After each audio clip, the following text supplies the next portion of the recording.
Lawyers have read it. At what point, when working for a defendant, did you realize, my client is a monster?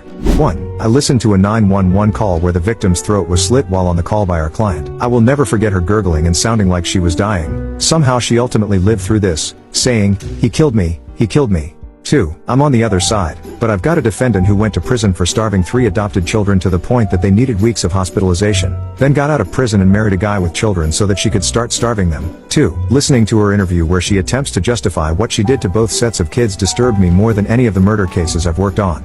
3. When I had to go to the U.S. Attorney's office to view the evidence in his case, there they were, the hundreds of images of child porn he had traded, the close-up images of his baby's genitals that he had taken and sent around the internet, the pictures of his neighbor's daughters playing in their kiddie pool. Realized he just could not help himself, but he also never once claimed responsibility or showed remorse, so I don't feel too badly for him.